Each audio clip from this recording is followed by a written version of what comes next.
Can you believe it? Why is this so hard? It should be easy, shouldn't it? Shouldn't everybody want the capital city of the United States of America to be cleaned up, to be safe and peaceful? You've got crime that's out of control, so federalizing the police makes sense. I've got Senator Markwayne Mullin on. He's from Oklahoma, great Republican. And we talk about how long the police will be federalized. The Congress would have to extend it beyond 30 days. Does he think that's going to happen? And then if you stay long enough, you're going to see us in a bit of a flexing contest. I'm serious. Make sure you're subscribed. This is Unshaken and Unafraid with Joe Pags. And after the senator, we'll have the Attorney General from the great state of Florida on. His name is James Uthemeier. Keep it right here. Glad you joined. Why don't they just shut up and say, thank you, President Trump. Help us get out of this horrible crime. What do they gain by fighting him on this, do you think?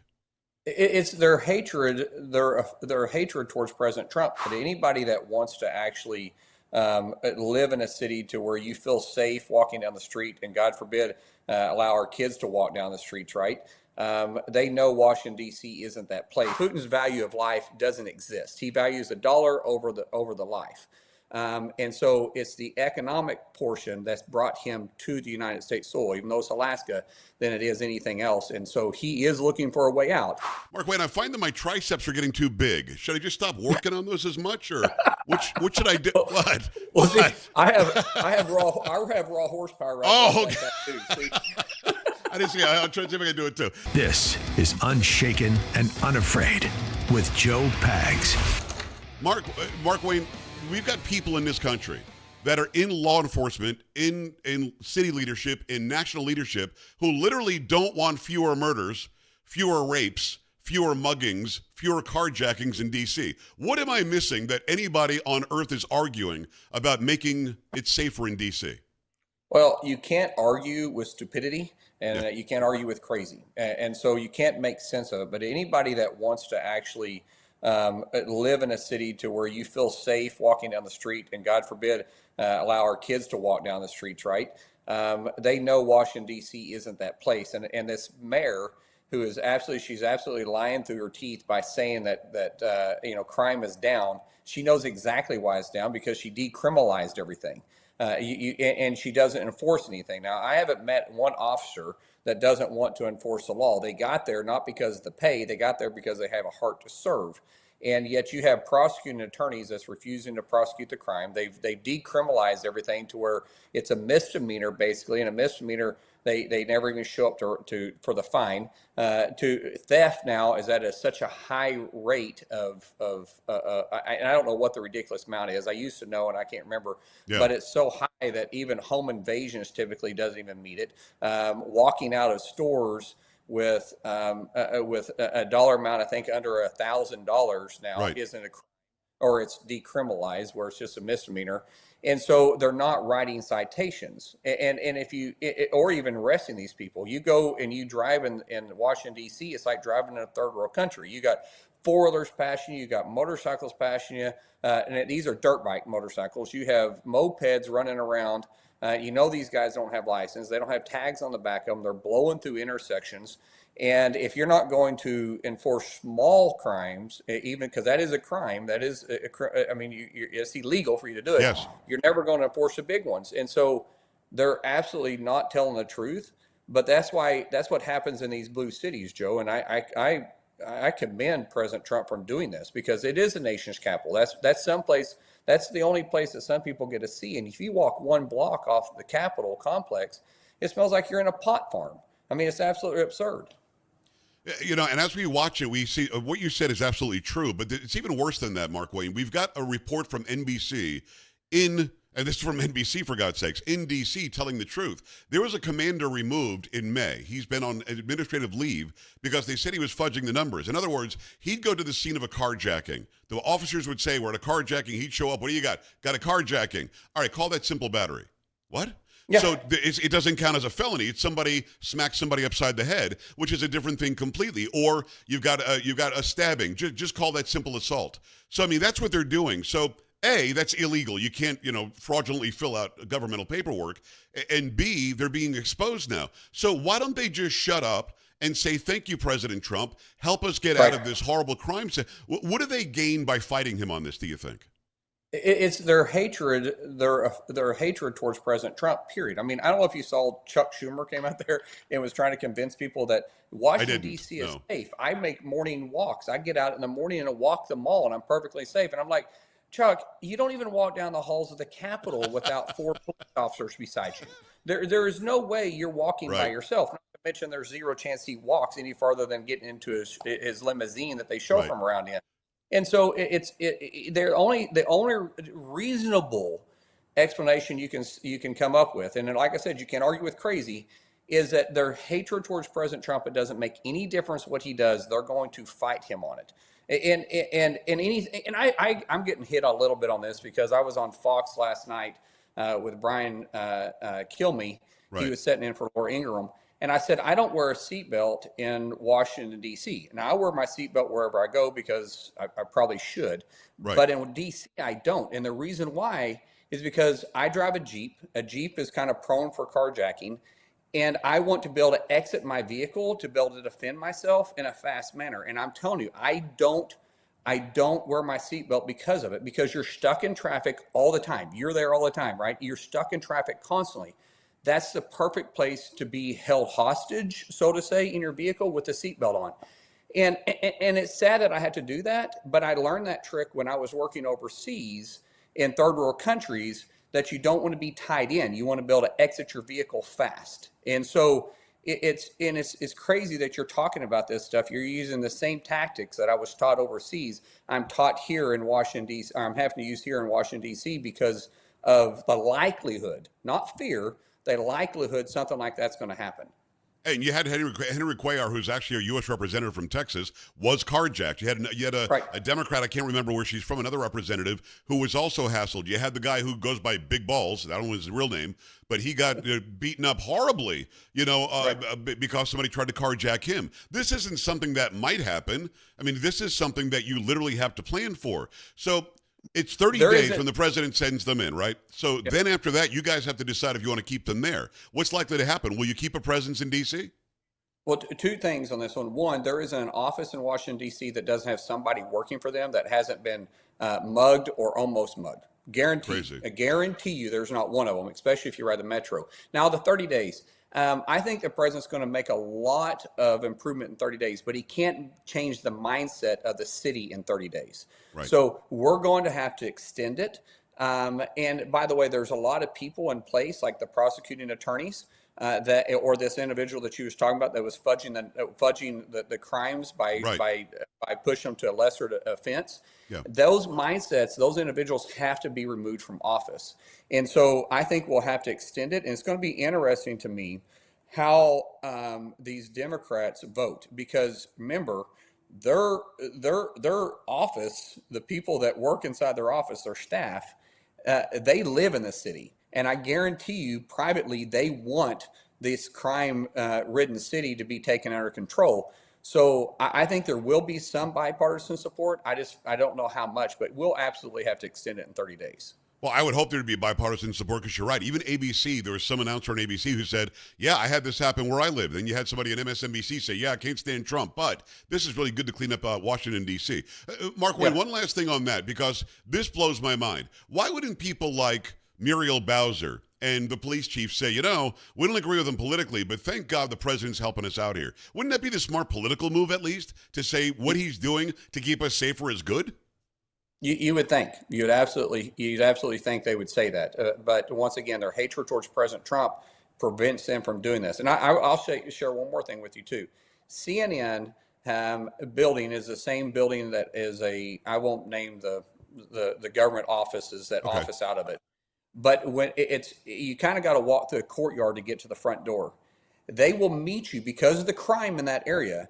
They meet me and all their other guests, by the way, at the door and walk us to the door. And I mean by my door of my vehicle, and walk me to and from my vehicle with with one or two security personnel because of the crime where CNN is located. And by the way, that's right by Union Station, so it's not very far off the hill.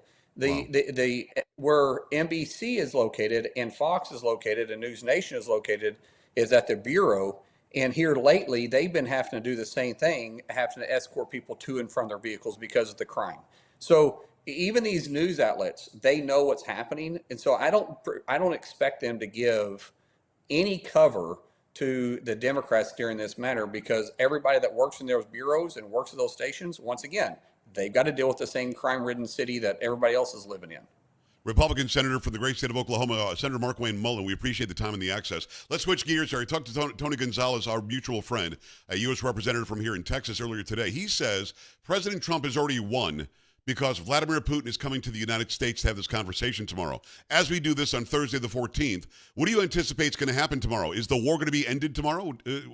I don't think so. What is it that, because he's coming here. I mean, do you agree with Tony? He's coming to our country. I agree. I completely agree with Tony. And Tony's a great guy. And by the way, a former intel officer. Yeah. So, I mean, Tony knows this world very well, and I consider Tony a very close friend of mine. I think he's absolutely correct. The optics of him coming to to visit with President Trump, not President Trump going there, is huge. Even though he's not coming to Washington, D.C., he's still coming to U.S. soil, which is the first time that's happened in like 20 years. Right. He's looking for an exit because he doesn't want the economic impact. Right now, the ruble is in a down spiral. It's actually almost junk at this point. Their economy's not doing well. They're tired of subsidizing the Chinese government and the Indian government. And what I mean by that is they're selling their oil at 76 cents on the dollar to Russia or to China and India. And now if we even put more economic strains on them where those countries can't buy their product because they got to choose who they want to do business with, it's going to put them in a tailspin. So Putin is not looking to end the war. He's looking to end or prevent the economic impact. He's going to look for negotiations. What Russia wants is they want every place that their soldiers have set foot in, they want to claim that as sovereign soil for Russia and want the United States and the UN or NATO to recognize that. Right. That's not going to happen. There's going to have to be some negotiations here. I think this is the first step to actually having negotiations. I don't think the war's going to end here. There's no way it can end here. I don't believe that's even possible because Zelensky's not there because they have to agree to it. But I believe this shows that Russia is afraid of the economic impact it's going to cause. Putin's value of life doesn't exist. He values the dollar over the life. And so it's the economic portion that's brought him to the United States soil, even though it's Alaska, than it is anything else. And so he is looking for a way out. And it could only happen underneath President Trump because Putin knows that he doesn't lie or bluff. Keep in mind, he said the same thing to Iran, and said, hey, in 60 days, negotiations end. At 12:01, bombs started falling on the 61st day. Right. He went from 50 days down to 10 days and said, if you don't come to the table, we're going to do this. Keep in mind, for the first time that Putin called Trump's bluff was when Trump was 45 in 2017, when Russia controlled the airspace over Syria, and he warned them not to assist Assad in delivering chemical weapons on his own people.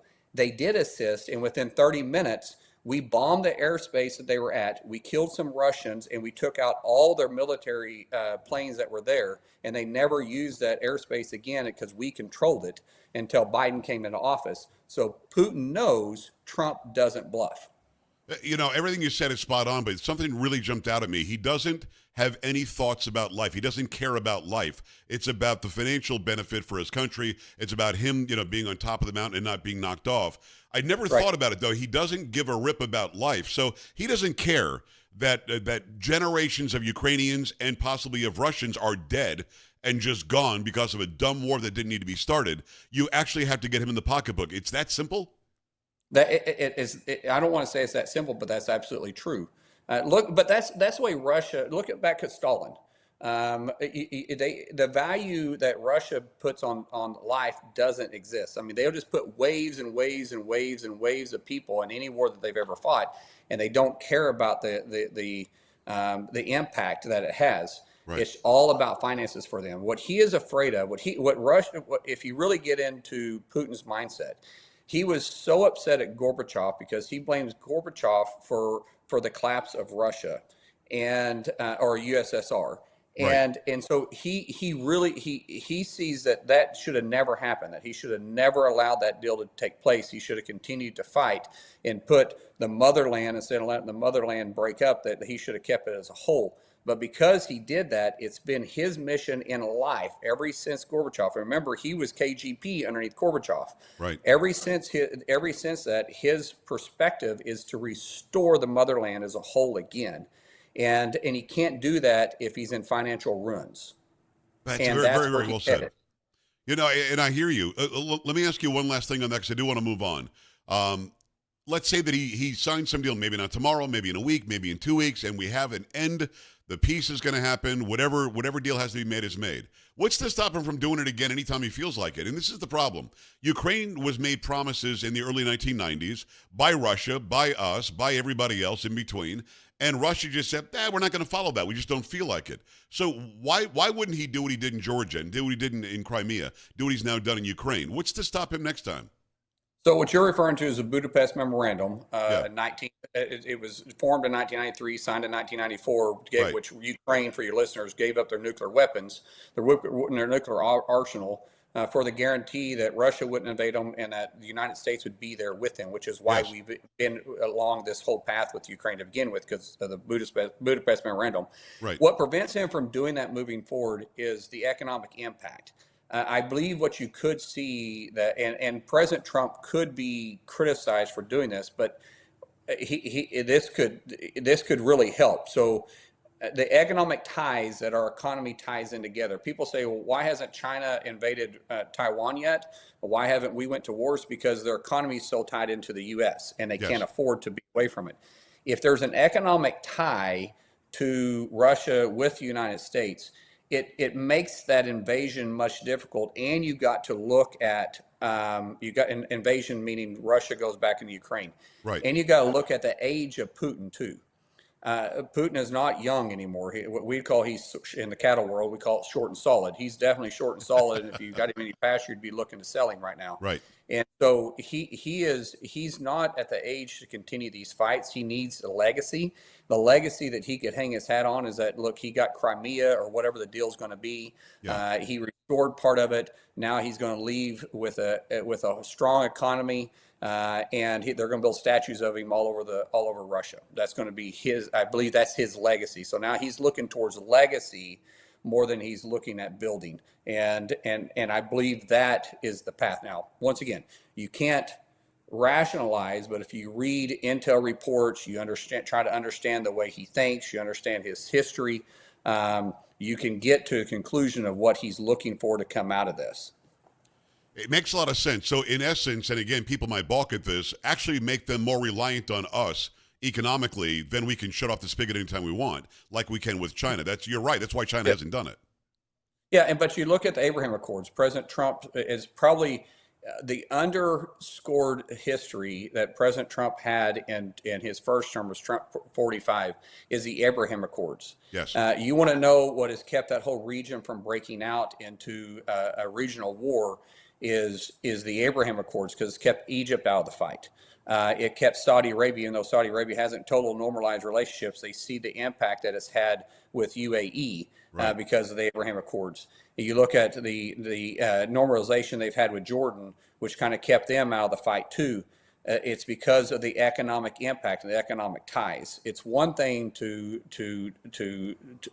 throw people and bodies at a war. It's another thing that could cause your economy to be ruined and you could never recover from it. So the economic ties are extremely important, because that, if anything brings peace to the Middle East, it's the Abraham Accords or normalization, whichever one you want to call it. And it's the same thing in Europe. What's kept Europe at peace to some degree, and people from all these countries picking sides between Ukraine and Russia, which they've had in all the wars in the past, is because of the economic ties that everybody's tied in together. Russia has been the exception to that, because Europe needs them more than Russia needs them. However, Russia needs our economy right now, because our economy is controlling China and India, and they know that's why these sanctions are so important to them. If we can keep those ties together, then you can extend peace, but you don't know how long that's going to happen, because leaders change over all the time. It's U.S. Senator Markwayne Mullin from the great state of Oklahoma. Go to mullin.senate.gov. Follow him everywhere online. I don't think you follow me, but whatever. I'm not going to give you any pressure. If you don't, that's I fine. will. I That will follow be you, that's for resolved sure. Today if we don't. Okay, well, I appreciate why that. Why wouldn't I? The great. Why I have no I idea. I just want to give you a hard time about that for a second. Tell me about this $1 billion the Democrats want to get Trump's nominees confirmed. I hadn't heard about this before I saw the notes for our interview today. They want $1 billion in what way? So they actually wanted more than that. They wanted $1 billion for really what I would say U.S. aid, their pet projects that they've had. Right. That they wanted $1 billion to be restored to some of their programs, and then they wanted even more than that. Wanted roughly $5 billion for NIH money, which that goes to these liberal schools for supposed to be research and development, but over 60% of it is spent on putting flowers around the president's house. I'm not exaggerating by that. And so, and I'm really not. I'm not exaggerating about that. That actually happened in one of the Ivy League schools. And just because I don't want to get down that road, I won't mention them. And so they were demanding that kind of money, and their price kept going up. It started at $800 million, and it was for the original negotiations was $800 million for 70 individuals. It was all 66 nominees that came out of the committee bipartisan, plus 4 more that the president wanted to put in there. And we were going to eliminate roughly 400 individuals from having to go through confirmation, because right now there's roughly 1,200. I'm using rough numbers here. Roughly 1,200. Wow. Yeah, that we have to nominate, which is why we spend 80% of our time with the executive calendar. They were going to give back 400 of those. That was the first offer. We said, okay, let's talk about that. And then that number went from 800 million to $1 billion and dropped from 77 down to 60.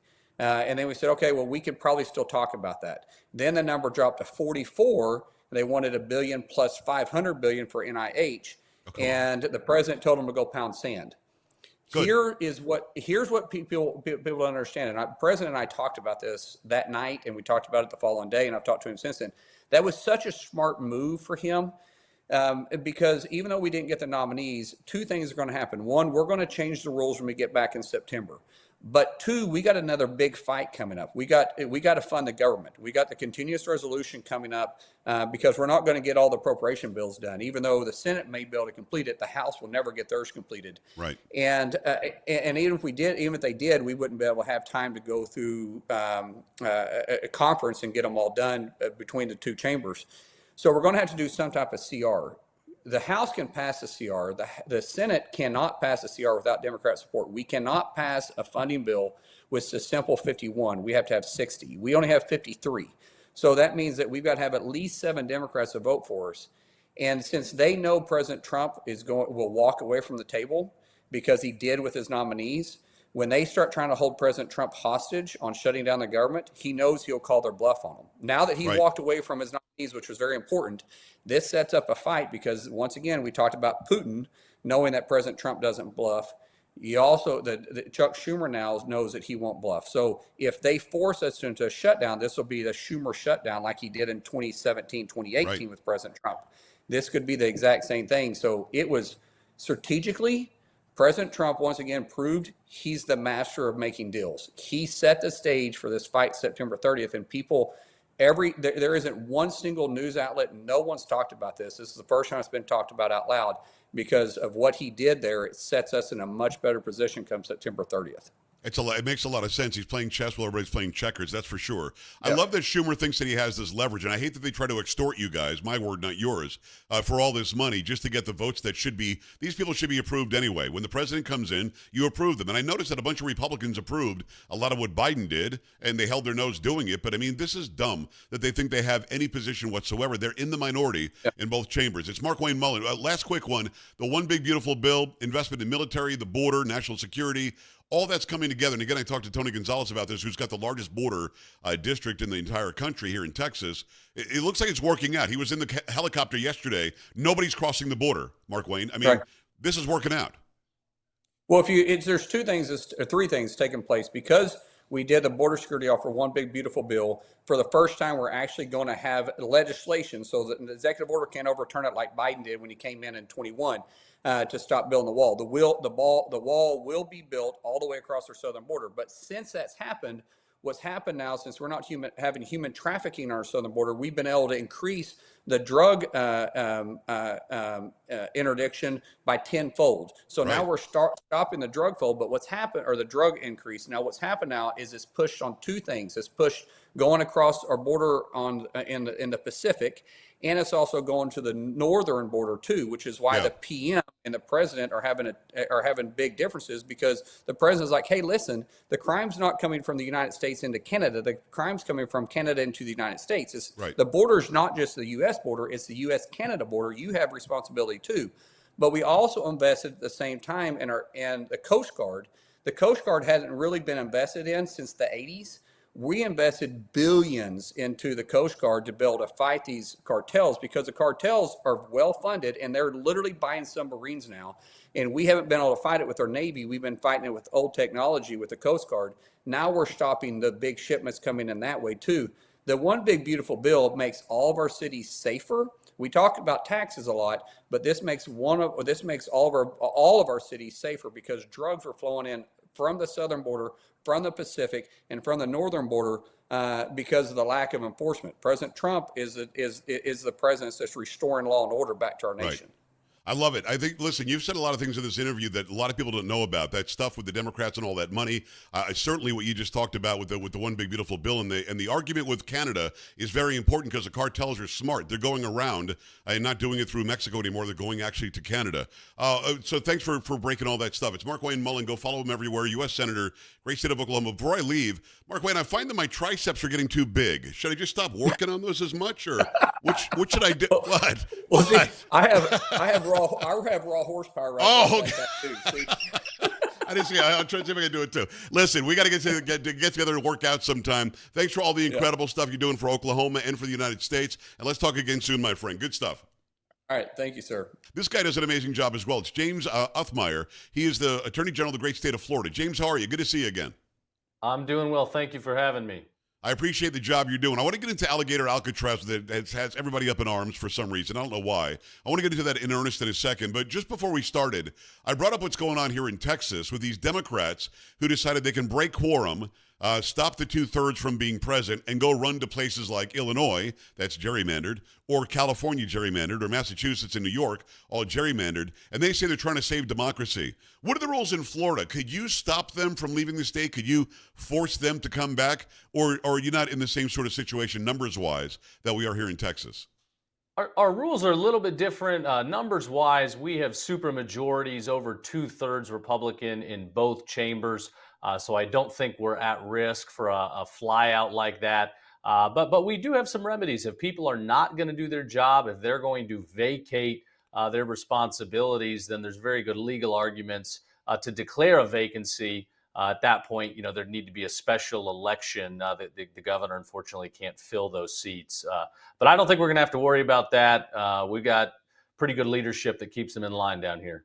I don't know if you know everybody who's the chair of every committee, but here in Texas, the Republicans really messed up. Here's what I mean. They've got the majority in the House and Senate, not a 2/3 majority in both, but they're close. But they've allowed for 6 of the chairmanships to go to Democrats, and they're actually using Democrats as a block of voters in the House of Representatives. I'm imagining Florida doesn't do that. Do you have a bunch of Democrats leading chairmanships in your House? We do not. No, we certainly haven't gone that far. I still scratch my head at Republican leaders here in the state, giving Democrats a lot of floor time and conceding in ways that we don't have to. But no committee chairmanships like that. We do have conservative leaders, and our policies we've been able to roll out over the last 6 years reflect that. I think a big difference is, and I wonder if you would comment on this, here in Texas, when you're talking about Dallas, Houston, San Antonio, Austin, El Paso, you're talking about the biggest cities are all very, very deep blue. In Florida, you just had Miami-Dade County go red. You've got Palm Beach County that I think went red or is close. How is it that the most populated areas of Florida, the populace there is waking up and they realize that they're more conservative than not? Where in other states, the blue is really doing this deep dive into these urban areas and grabbing a hold of them. Is there something different that you're doing in the Sunshine State? We're enforcing the law. I would accredit tough law enforcement, holding people accountable. People are seeing the record crime lows continue to go down under the leadership that's going on in this state. And yes, cities, I mean, you still have a Democrat mayor in Jacksonville, hopefully not for too much longer, but it's a pretty conservative city largely. Tampa, same thing. Hillsborough County has gone to the right, more registered Republicans now. Miami-Dade County has delivered for Republicans in the last couple cycles. But people, they want a safe environment, and that's what they get here. And they woke up. They woke up big time, and I love that. It's James Uthemeier. He is the Florida Attorney General. Go to myfloridalegal.com to go check out the website. Follow him on socials as well. Let's talk about Alligator Alcatraz. You don't know this about me, but I used to work in Naples and Marco Island, Florida, but I grew up in Palm Beach County. So I would take State Road 84 all the time. I'd take Alligator Alley all the time. And literally before 595 was built, you had a situation where there were alligators all over the road. I mean, literally, it's just families of alligators walking by. How you doing? There are alligators. So now you've got Alligator Alcatraz that I guess is somewhere in that area. I haven't seen it on a map. But this is a place that was already a facility that existed. It's got air conditioning. People aren't treated like they're in a concentration camp. Why the upheaval over Alligator Alcatraz, which, by the way, I think it's a kind of a cool name because of where it is in Florida. It's right there in the Everglades. Why do you think the left is saying what they're saying about it when you and I both know it's not true? I think it's really their disdain for deportations generally. They want to keep these people in our country. And I think there's also a panic because they're realizing the jig is up. They had a plan.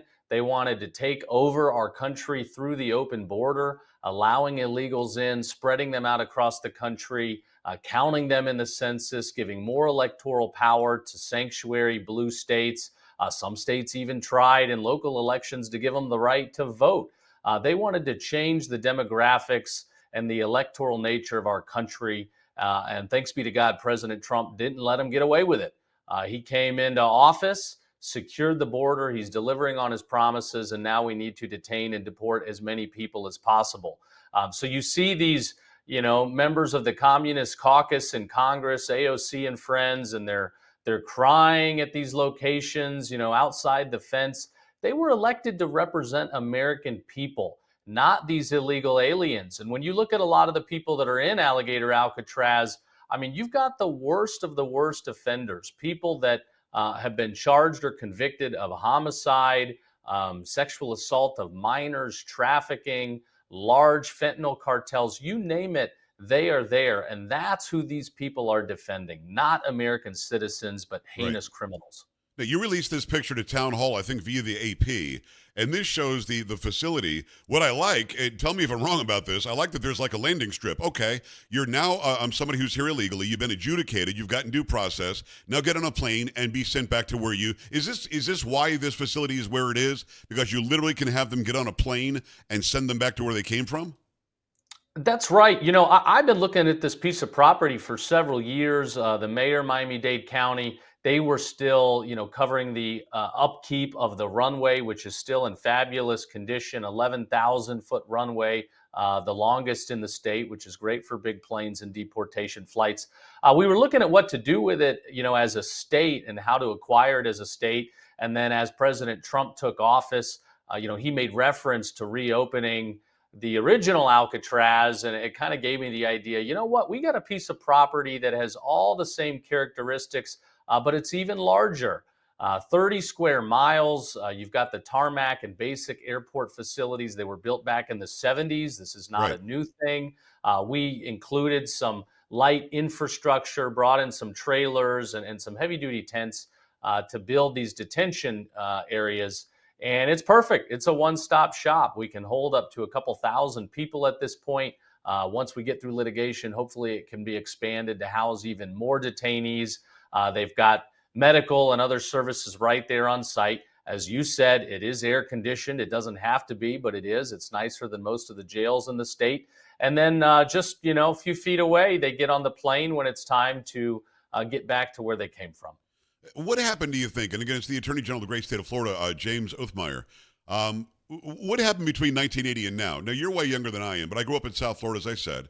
When I was 14, 15 years old, I remember the Mariel boat lift coming from Cuba, where Fidel Castro literally emptied his mental facilities and his prison, sent them north 90 miles, and then we had them. Well, what did we do? Chrome Detention Center in Dade County. Now it's called Miami-Dade County. And that's where you stayed until we figured out who you were. And if you were as bad as we thought you were, we were sending you back. This seems to be like a palace compared to what they had to deal with back then. Why are we treating people with kid gloves that we know are A, here illegally, they've already broken the law to get here, and B, many of them have committed crimes on top of that? Why the change, do you think? Bleeding hearts? AOC wants some FaceTime?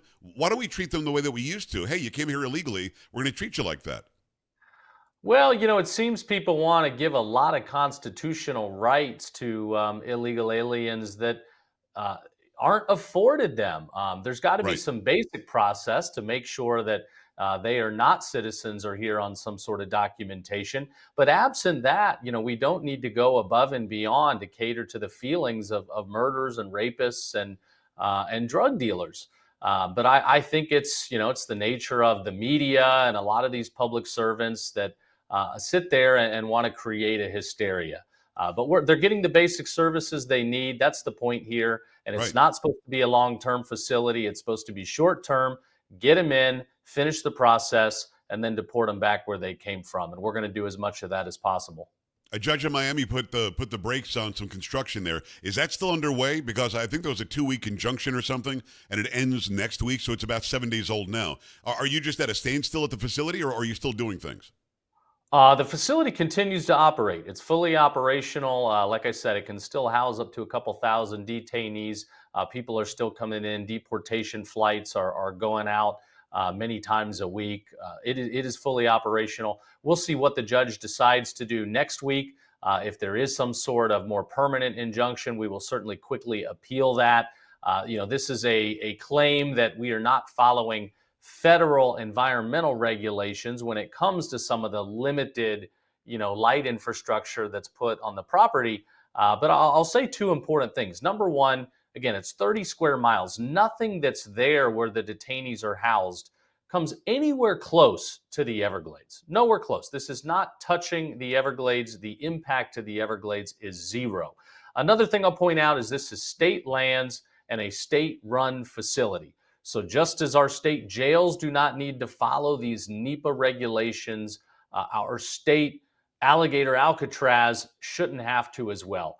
But you've got a judge here who I don't think likes immigration enforcement. She seemed to indicate she doesn't like the arrests that we're making across the state. And so I would not be surprised if we have an injunction. But we are going to deliver for the Trump administration here in Florida no matter what. We've got backup contingency plans. The governor announced another facility that's ready to roll if something should happen to create a temporary pause at Alligator Alcatraz. But we're going to fight back here in Florida, and we will win. Florida Attorney General James Uthemeier, myfloridalegal.com. Go there. One last question on this. You see these dorks from the House of Representatives, my word, not yours, show up at Alligator Alcatraz. They tour it. They're trying to pretend cry, and there are people stacked on top of each other. You've got to drink out of a toilet. All these lies. James, why can't we go behind them with a camera and prove that there are not 35 men stacked on top of each other screaming about freedom? I mean, they might be screaming about freedom because they don't want to be there, but there are not inhumane situations. They're not put in a position like a concentration camp. Why can't we follow these delegations through and prove that what they're saying is untrue? Are we not allowed? We certainly can. I mean, we've tried to put out some footage to show that the facility is actually a nice facility. Like I said, I've been to most jails and incarceration facilities in the state, and this is nicer, and it doesn't have to be. We've Right. been very accessible, opening it up for tours. A lot of Democrat officials came in. Some of them, they brought thermometers and they stuck them up next to warm lights, trying Oh, to come on. misrepresent the temperature in the facility. We saw that firsthand. They complain that people have to brush their teeth in the same room as a toilet. I mean, that's a modern day restroom. That's what you see at a hotel. I mean, I do it's that every day. unbelievable. I do that every day. What are they talking about? Really? It is unbelievable, the hysteria. But at the end of the day, we have a job to do. So we don't want a bunch of media cameras running around this facility. We are trying to get detainees in and out as quickly as possible and as many as possible. Let them cry. I think people across the country on both aisles, I think they see President Trump delivering on a promise, bringing back American sovereignty, bringing back a border, bringing back public safety for once and for all. Public safety is so key in all of this. I know that you're making sure that we're safer in Florida. So is Governor DeSantis. The president wants to make us safer in this country, and that job is hard to do when you've got people pressing up against you, trying to stop you from enforcing the law. To that end, you're putting forth some legislation that would protect children from illegal aliens and from child predators. What's going on with that? Have you been somehow shackled into not being able to go after them until now? Why do you need this legislation? Well, we recently saw a situation in Pennsylvania where a homosexual couple, two men, one a registered sex offender, they celebrated bringing home a new baby boy that they obtained through surrogacy. So there are loopholes across the country where you could have registered sex offenders, demented people, trying to obtain kids. We've got to get away from a situation where we are commoditizing kids and making them available to people that want to be parents for their own demented pleasures and just sick pleasure. This is gross. It is. It is disgusting. It is unlawful, and it cannot happen. In Florida, it will not happen. This new legislation proposed will close any of these loopholes. There will be no situation where a predator can obtain a kid through surrogacy, through adoption, through foster care, and illegal aliens. I mean, that's a non-starter. So we're not going to allow that at any means. But these predators, we're going to watch them. We see so much today with the internet, predators going after kids through social media, other applications. We just did a week-long sting in Central Florida where we busted 48 child predators trying to get to kids. And it's a disgusting world out there that's evil. There's no other way to describe it. And we're going to fight it with everything we've got. It's James Uthemeier. He's the Florida Attorney General. Go to myfloridalegal.com to go find out more about what he's working on. Let me talk about something off the beaten path that could be connected to that. I don't think you have any radical Soros DAs in Florida. You might. I don't know. But here in Texas, almost every big city is a DA that was pushed by millions of dollars spent by George Soros. They want anarchy. They don't want any law enforcement. They're not prosecuting prostitution or drug crimes. And a lot of other crimes are being downgraded from serious, felonies down to misdemeanors where there's no cash bail. Here in Texas, the legislature has to remove a DA that isn't doing his or her job. In Florida, it's different, right? Does the governor have the power? Do you have the power? In Florida, the governor has the power to suspend from office these DAs, or we call them state attorneys here, people that are not doing their job, people that are violating their oath of office. And in fact, the governor has certainly pulled the trigger a couple times. Tampa was one of the more well-known. It was a Soros-backed prosecutor. He was not prosecuting many cases. Law enforcement in Hillsborough County, even many Democrats, they were fed up with this guy because they're sticking their neck out. They're putting their life on the line. They're bringing in criminals. And then those cases are either getting dropped or there's some sort of favorable plea deal that lets people back out on the streets quickly. So the governor suspended him. He's done it on several occasions across the state. I'm watching. When people aren't following the law, they hear from me pretty quickly. And I put them on notice that if they keep up the bad behavior and abdicating responsibility, there will be hell to pay. So we pay attention. We enforce rule of law. And if prosecutors in this state don't want to prosecute cases, we show them a brown box in the door. Good. Now, do you have the ability as the attorney general to go in and prosecute on a state level, or does it have to go through that process where the governor gets rid of the person, put somebody else in there that will prosecute? Because again, here in Texas, Ken Paxton cannot go and prosecute if the local DA won't. I have some oversight authorities. Okay. I can take cases that expand beyond circuit boundaries and cover a larger region of the state. We do have a very large prosecution shop here in the AG's office. But when it comes to a local state attorney abdicating responsibility, that power is reserved to the governor to suspend, and ultimately our state legislature, our Senate, to confirm removal. But we pay attention, and people, they've been put on notice in this state. We see more people doing their job, and if they don't, they know we're watching. My mom still lives down there in the house where I grew up, and my sisters are still there, so I appreciate what you're doing for the state of Florida, and certainly for the United States. It's James Uthemeier. He's the Florida Attorney General. James, come back again soon. I appreciate you. Thank you again for having me. Would love to be back.